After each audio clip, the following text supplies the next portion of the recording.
بابایشان خداوند شما را نگه دارد و وقتی که با عائلت همخوابگی میکنی در تنت لباس باشد یا شب خاروک یا که کرتو و بروک باشد، با آن لباس هایی که در تنت بود جاگه خاروی کردی با همسرت، آن لباس ها که نماز خوانی می شود با احتیاط که یگان جایش نرسیده باشد.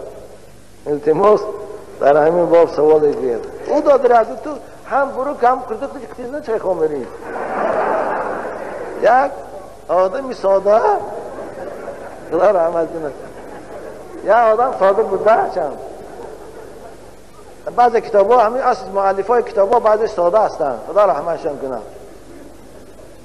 در بالاش ادیال گرفته گفته کسی اگر در بالاش در ادیال گرفته یا کرپه گرفته قطع همسرش خواب نکنه گناهگار میشه.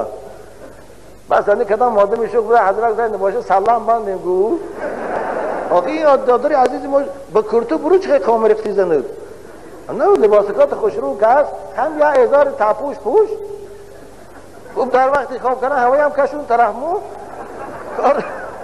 کار بارد که بود شد من تپوش خوارم ضرر ندارد. این آیا خیلی جوان آده بچه ها بسیار ساده هم عزیزان من انشاءالله نشانه خوبیشان هست خداوند نگهشان دارد. غم اسلامشان میخورن ترس دارن خوب هستین. وقتی که خودت دانی دادر عزیز که همون هیچ جای لباسی تو آلوده شدگی نیست میتونی بعد از خواب خستن غسل کنی همون لباسات پوشی نماز خوانی. لیکن اگر انیق دانی که همون آبش در کجا مقدارش رسیدگی است، اگر آبی منی رسیدگی باشد سحر خیزی قاق شدگی است او رو به دست شک قاق شکش تازه است ناشوشته هم نماز خوان می شود با که نداره داده. بابا ایشان خداوند شما را نگه دارد. به سوال من حتما جواب گوید که من را زن دادم، این دختر را توی کرده به خانه آوردم، شب با وی خانه‌داری کردم، دختر نبود بیوه بود، حالا زندگی هم خوب نیست، التماس به من راه زندگی را نشان دهید. آدم بچه خوب بود. آخه این سوالا رو بیا خلوت کن.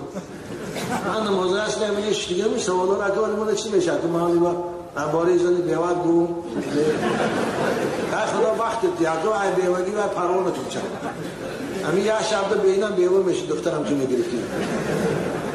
صبر کن انشالله زندگی خوش رو کن ببینی محبت پیدا میشود. این محبت آهسته آهسته در زناشوهری پیدا میشود. نکاح خود سبب محبت است.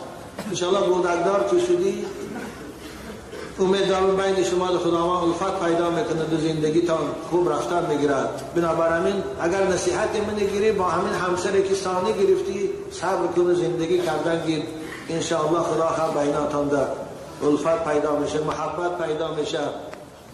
خوب او بیوگیش فراموتون تن بیوه بدوخی از آن گرفتگی هستی بایم بیوه آدم ها زنی بودکدار میگن 3-4 بودکتی.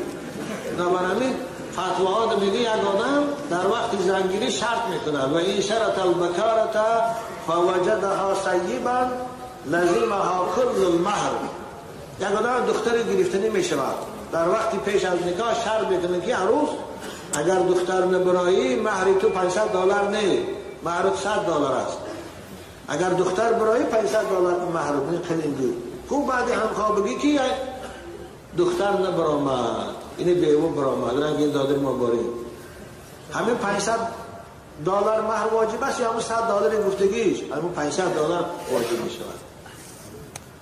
بنابراین دادر عزیز خوب من به شما بگی شاید این دختر نبرامدنی همسر شما نه به سبب زنا کردن، شاید به سبب حیض بسیار دیدن شده باشد، شاید به سبب دکتر رفته یگان دارو پاره کردن شده باشد. بنابراین شما در حق عروستم گمانی نکنید.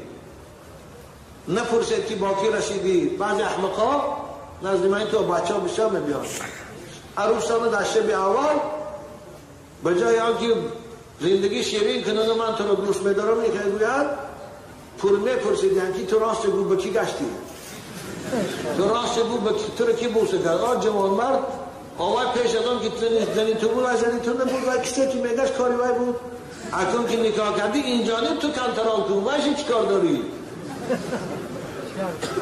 شریعه بکنی که زبانشان طلاق کردن موار کنه این جنجال پیش من هر روز میبیاد. تو چی کار داری باید به کی میگشت نمیگشت؟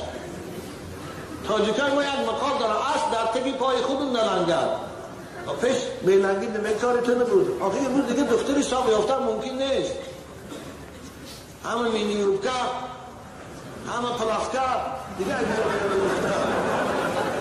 مورد صغیره که همه بیرون میگیره دیگه این است جامعه کم تو شد دنیای غرب دختر بودن عیبه میگه ولی شما را مگم که کرشگم خدا همه تا نگه داره خیرهای ما را انصاف دیگه که خیانت نکنه بنابراین دادر عزیز صبر کنیم انشاءالله خدا خیر ثواب هم بگیری سیری همسرتان نبرا خوب البته اینجا ما شما رو نمیدونیم چی هستی خوب کردی که نامتان نگفتی اگه من با نامتان میخوندم سیری همسرتان نبرا خود دان خدا زندگی کردن بعضی بیوه هاست که از دخترات دیده خوبتر هستند از جهت اخلاق و از جهت آداب انشاءالله خدا خیر برکت بیاره